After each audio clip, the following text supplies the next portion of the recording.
Alors Christian, quelle est la différence entre So, Christian, what's the difference between biodecoding and other modalities such as German New Medicine, total biology, metamedicine? Donc c'est une question qui vient souvent et les gens bien sûr ont envie de Indeed, it's a recurrent question, and people want to understand and find their way through all those approaches. le décodage biologique en 1993 eh bien qu'il aurait First, when I created biodecoding in 1993, I had no idea that it will grow so fast and people would show such interest in it. de nommer la médecine nouvelle germanique du Dr Hammer. There's a common point between all those modalities. German New Medicine of Dr. Hammer, Total Biology of Claude Sabbah, metamedicine, which is well spread in English-speaking countries, and biodecoding, which I have offered for over 20 Ces years. approches, d'après ce que je comprends et connais, ont en commun From my understanding and my knowledge about those modalities, they all have in common a phase, a time in the diagnosis, in the understanding of the disease. Pour moi, ce sont des What they have in common is the hypothesis. For some people, there are more certainties, for others, there are laws. But for me, there are premises for perspectives and work. So the common hypothesis is that all diseases have a biological origin and a biological purpose. Hammer qui a créé la médecine The nouvelle. first person who has talked about it in a clear, complete, and logical manner is, of course, Dr. Hammer, who first created the new medicine, which was then called German New Medicine. Une histoire. So he's the first to say that underlying each disease there's a biological purpose, an emotion, a story, with a foundation in physiopathology. Un problème de poumon, For un cancer du instance, a poumon, skin problem. What's the purpose of the skin? To touch and be touched. So it's an issue connected to separation. a marqué les limites du Some territoire. has lung issue. What's the purpose of the lungs? To breathe, to catch life. So it's a fear of death. Donc je deviens sourd, donc Someone has issues on the bladder.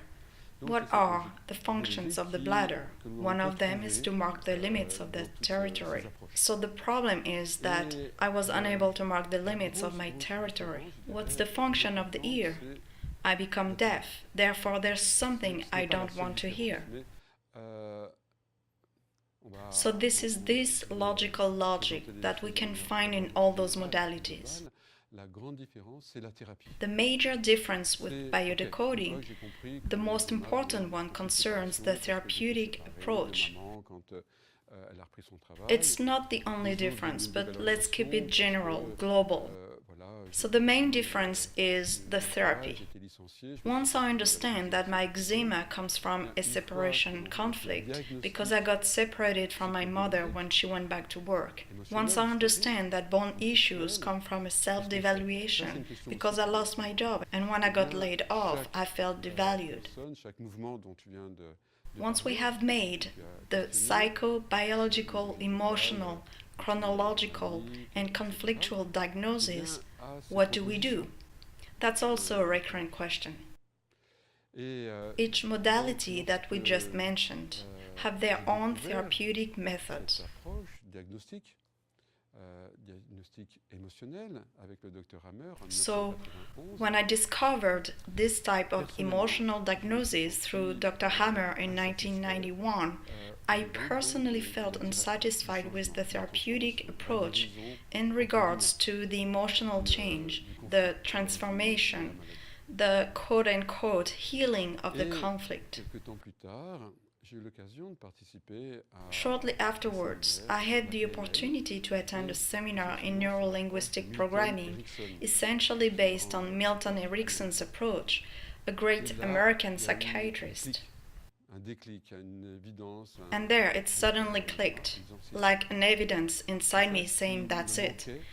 This is what I was missing in the interesting approach, in the hypothesis of Dr. Hammer. Lorsque j'ai découvert cela, And once I discovered Dr. Erickson's way of working, I told myself, well, now with those two approaches, we can truly work with a patient as a complement to Western medicine, because biodecoding does not replace the physician, the pharmacist, the psychologist, or the psychiatrist. ni du pharmacien, ni du psychologue ou du psychiatre.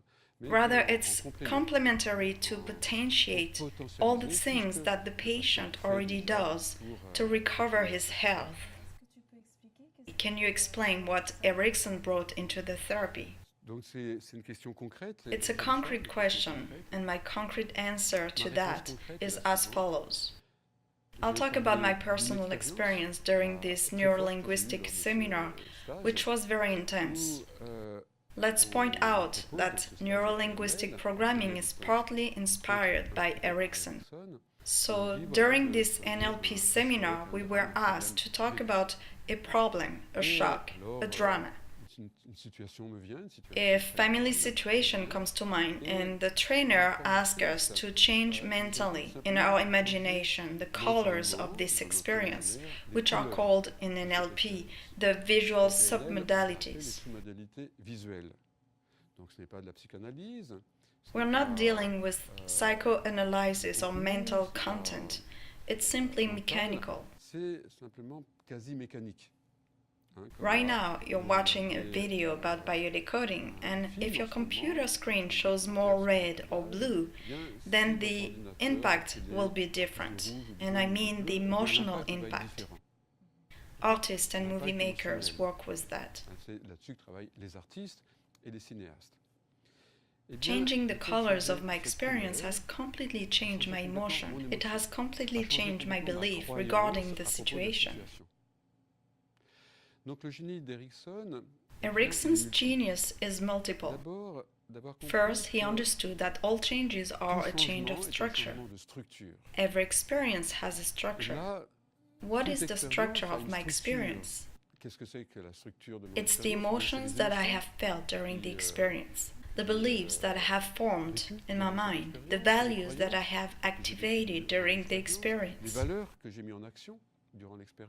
Secondly, what is it that supports the experience? Colors.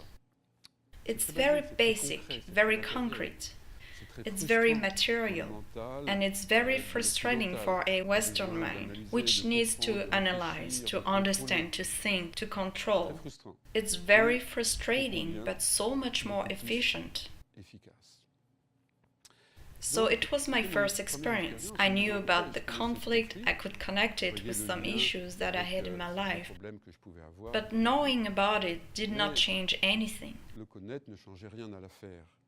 But here, by changing the support of the experience, in this case the colors, it has changed my experience. So it seems that it's not the experience in itself that matters, but the support of the experience.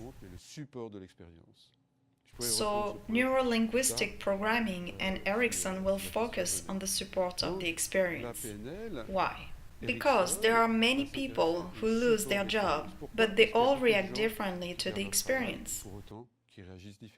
Many people have experienced the war and the concentration camps, and they have reacted differently. Therefore, it's not the experience in itself, but the support I give to it. Does it become anger, or do I transform it into an artwork? Do I write a book, as did Martin Gray? Or do I create a new form of therapy like logotherapy? What do I do with this experience? Am I submitted to it, or do I use it? Is my experience my unconscious, my master, or is it my friend, my servant?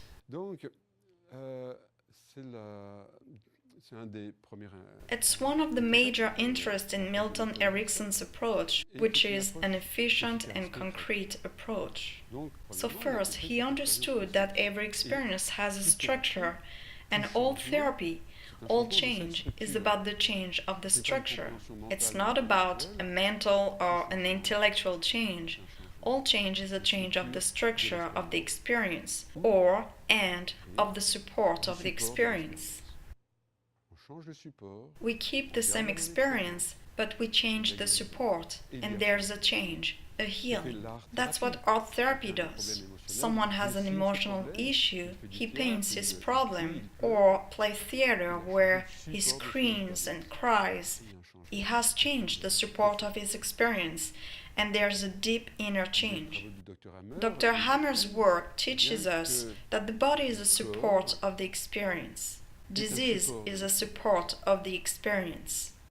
A support that is sometimes limiting and suffering, incapacitating, revolting or unacceptable, so we want to change it.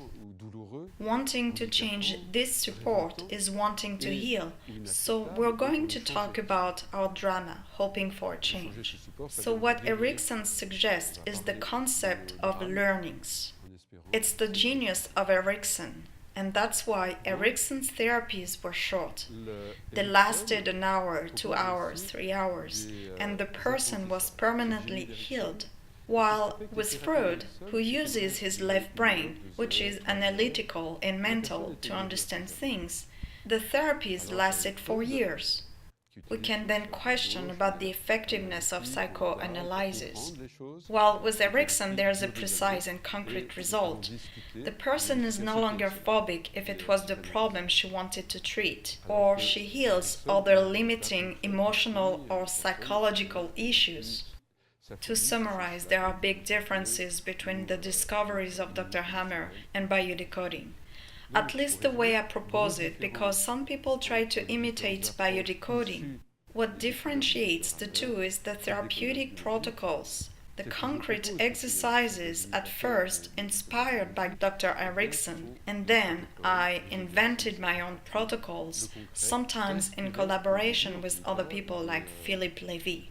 And I keep inventing more practical and concrete therapeutic tools.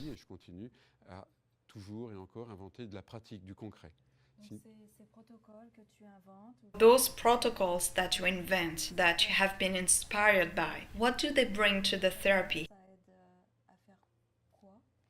There are two types of protocols. The first type helps to find the origin of the symptom. The Neuro-Linguistic Programming already does that with a protocol called Re-imprinting, which is a change of the life story. So does hypnosis and kinesiology with regressions in time. So the first category of protocols is to search in the biological unconscious the origin, the source of the symptom, of the problem. Here again, it's a hypothesis, and here again, in conjunction with Western medicine. The first category uses the biological purpose, as well as concepts that I have developed for the past 20 years, like the biological portal, the Inkpot, and the Eraser. The second category of protocols is based on change. Change of belief, change of perception. So we have protocols that will allow us to reframe the meaning of the event, to perceive it differently, to change the belief associated to the event, and also to release the emotion. This is a concept that I call the 5 levels of the therapy. So some protocols enable to find the root of the cellular emotion, the primary biological emotion. This emotion, once put outside, like in the protocol called the Pellet, makes that the symptom is no longer nurtured by this emotion. The connection is cut. Other protocols are aimed at changing the belief associated to an event which has generated the conflict. And we have other protocols to bring resources where they were missing. It can be through visualizations, drawings, any type of materials like various objects. It can be through using the space. Personally, I use a lot of pieces of paper to symbolize things because the unconscious uses all the materials we give to it. So they are very simple, very practical protocols that speak directly to the unconscious. Right. They really aim at the origin of the problem, and the problem is not in the mind. Therefore, I don't address the mind. If the origin of the problem was in the mind, then the person would have had resolved it already with her mind, with her consciousness, with her intelligence. So is it the difference with psychology? Yes, with most forms of psychology, but here again I'm not an expert in the field of psychology because I'm not a psychologist. And it's obvious some forms are efficient. But from what I know and what I've heard about them, some types of therapy speak to the mind and value the mental, and they last very long. So then I question their effectiveness. efficacité.